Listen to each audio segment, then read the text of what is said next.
آج کی شب میں مولا جب زخموں سے اس عالم کے اندر ہے اور اپنے تمام بیٹوں کو بلا کر اپنی تمام اولاد کو بلا کر وصیتیں کر رہے ہیں اور اپنے بچوں کو بتا رہے ہیں کہ کس طرح سے تم نے میرے بعد اس دنیا میں رہنا ہے، کس طرح سے تم نے لوگوں کے ساتھ دین حق کو پہچانا ہے۔ اور یہاں میں مولا کے ان چند باتوں کو کہ جہاں دوبارہ یہاں سے شروع کرنا چاہوں گی کہ مولا کی اس وصیت کے جملے میں تم دونوں اور اپنی تمام اولاد اور اپنے کنبے کے افراد اور جن مومنین تک میرے یہ نوشتہ پہنچے سب کو اللہ سے ڈرنے کی وصیت کرتا ہوں۔ یعنی مولا نے کیا کہا؟ جن تک میرا یہ نوشتہ پہنچے، تو یہ نوشتہ پڑا آج میرے اور آپ کے سامنے ہے۔ مولا نے کہا کہ اور اپنے کہ میرا یہ نوشتہ پہنچے سب کو اللہ سے ڈرنے کی وصیت کرتا ہوں، یعنی پرہیزگاری کی طرف، متقی ہونے کی طرف، کہ اللہ سے ڈرنے کی وصیت کرتا ہوں۔ کس چیز کا ڈر؟ کہ تمہیں یاد رہے کہ تم سے کوئی خطا نہ ہو جائے، تمہیں یاد رہے کہ تمہارا رب تمہاری شاہ رگے گردن سے زیادہ قریب ہے، اور بے اپنے شک معاملات وصیت کرتا ہوں اور اپنے معاملات درست رکھنے اور آپس کے تعلقات سلجھانے کی وصیت کرتا ہوں۔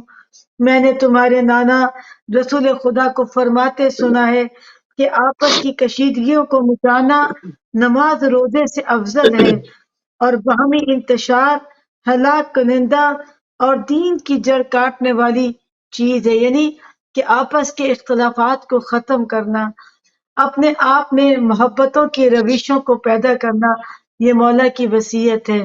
آج ہم دیکھیں اس وصیت کے اوپر ہم کتنا عمل کر رہے ہیں، بے بلکہ شک ہمیں تو نظر آتا ہے کہ انا کے بت اتنے بلند ہیں کہ ہمیں اپنی میں کے علاوہ کچھ نظر ہی نہیں آتا۔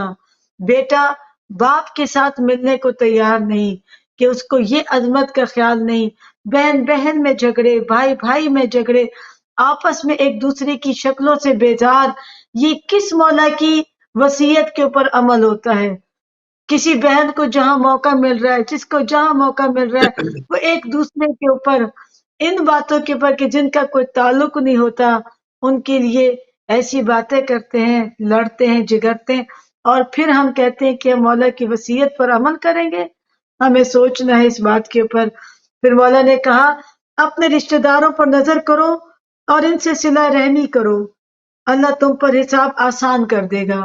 یعنی سبحان اگر اللہ تم اس دنیا میں ان کی مشکلات کو حل کرو گے، اور پھر سبحان اس کے فوراً بعد مولا نے متوجہ کیا کہ یتیموں کے بارے میں اللہ سے ڈرتے رہنا، ان کے کام اور دین کے لیے فاقے کی نوبت نہ آئے، ان سے ڈرنا ایسا نہ ہو کہ تم موجود ہو اور ان کے گھر میں بھوک اور پیاس ہو اور وہ تمہاری موجودگی تباہ و برباد نہ ہونے پائیں۔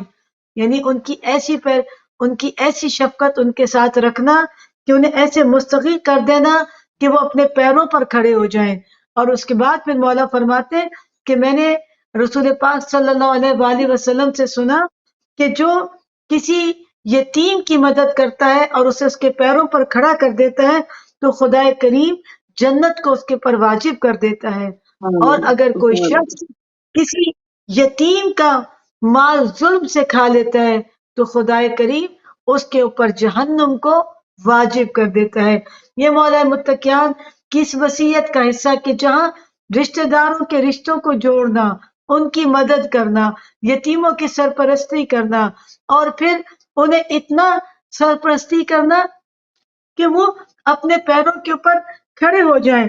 پھر اس کے بعد مولا فرماتے ہیں کہ قرآن کے بارے میں خدا سے ڈرتے رہنا، اللہ اللہ، قرآن کے بارے میں خدا سے ڈرتے رہنا، ایسا نہ ہو کہ دوسرے اس پر عمل کرنے میں تم سے سبقت لے جائیں۔ اپنے ہمسایوں کے لیے اللہ سے ڈرتے رہنا، کیونکہ ان کے متعلق تمہارے پیغمبر نے مسلسل ہدایت کی ہے، اور آپ ان کے لیے اس حد تک سفارش فرماتے رہے کہ ہم لوگوں کو یہ گمان ہونے لگا کہ آپ انہیں بھی ورثہ دلا دیں گے۔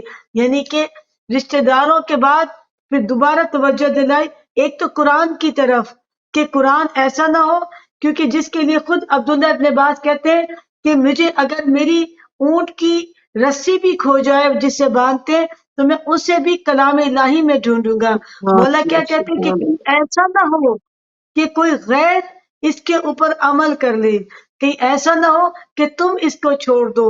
اور یہی وجہ کہ آج ہم جب دیکھتے ہیں کہ سائنس بہت ساری ترقیاں کر رہی ہے تو انہیں چونکہ کلام الہی میں ایسی نشانیاں ملتی ہیں کہ نماز کے لیے خدا سے ڈرتے رہنا، اللہ اللہ، نماز کے لیے خدا سے ڈرتے رہنا کیونکہ وہ بہترین عمل ہے اور تمہارے دین کا ستون ہے.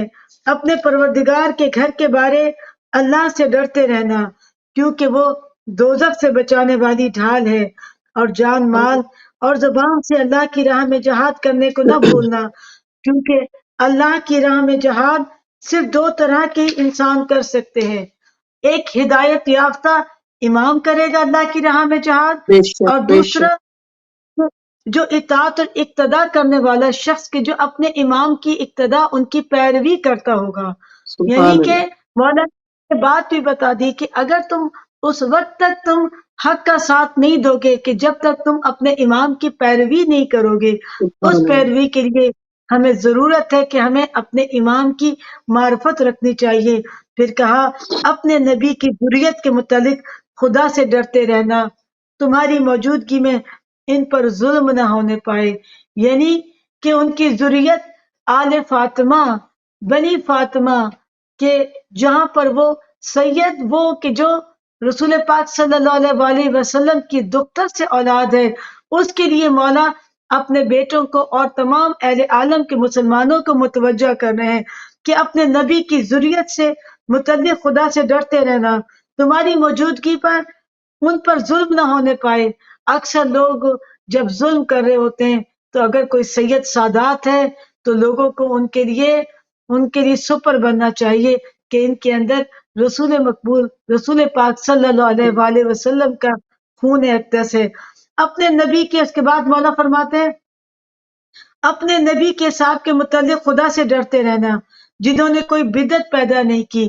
یا اس شرط کے ساتھ کہا کہ جو رسول پاک کے اصحاب ہیں ان کی عزت اور تکریم رکھنا، لیکن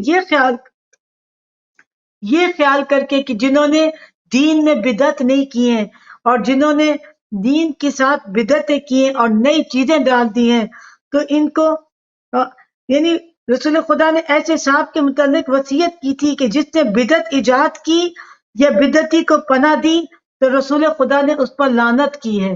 یعنی کہ اپنی زندگی میں اللہ کے رسول صلی اللہ علیہ وسلم نے یہ وصیت کی تھی جسے مولا متقیان بیان کر رہے کہ جو میرے خالص اور مخلص صحابہ ہیں ان کی عزت اور تکریم کرنا، اور جنہوں نے میرے ساتھ میرے دین کے اندر بدعتیں پیدا کی ہیں ان کے اوپر مولا نے کہا کہ لعنت رسول پاک نے، اور یہ دہرایا ہے مولا نے اپنی وصیت کے اندر.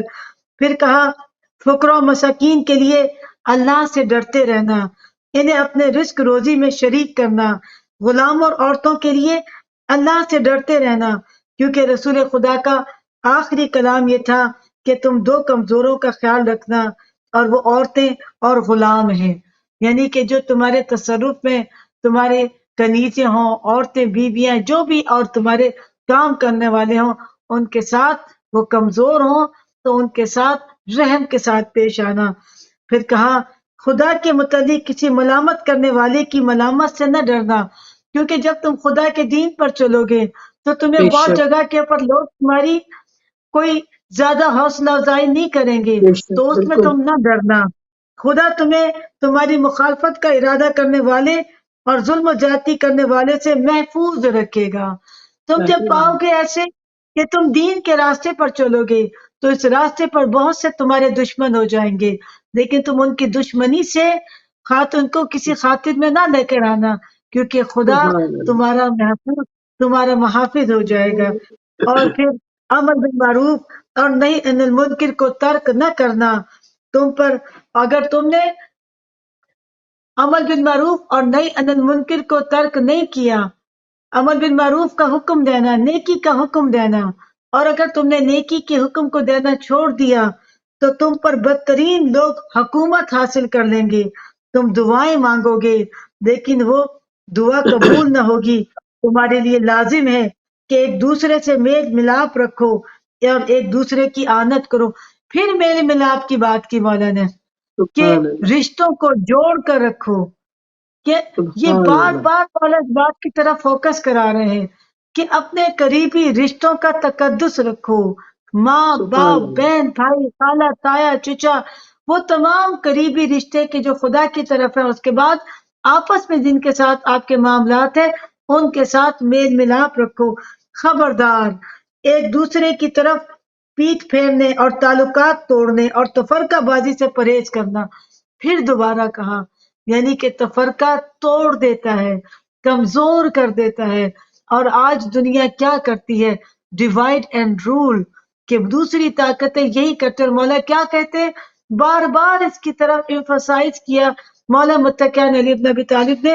خبردار ایک دوسرے کی طرف پیٹھ پھیرنے، یعنی کہ اکثر لوگ ایک دوسرے سے منہ پھیر لیتے ہیں، قریبی خون کے رشتوں سے منہ پھیر لیتے ہیں، حالت وہ مسلمان ہیں، کلمہ گو ہیں اور خون کے رشتے ہیں.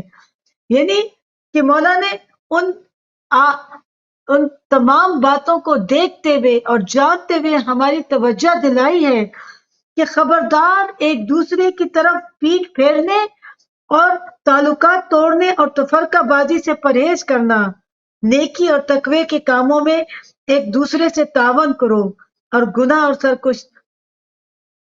اور سرکشی میں تعاون نہ کرو. اللہ سے ڈرتے رہو، اللہ سخت عذاب دینے والا ہے.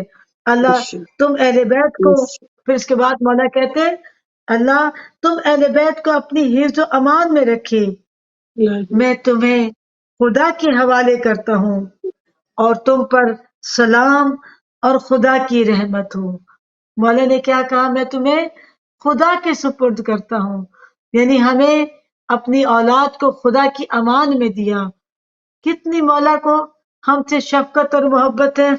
اور کہا اے عبد المطلب کی اولاد، ایسا نہ ہونے پائے کہ تم امیر المومنین قتل ہو گئے، امیر المومنین قتل ہو گئے کے نعرے لگاتے مسلمانوں کے خون سے ہولی کھیلنا شروع کر دو.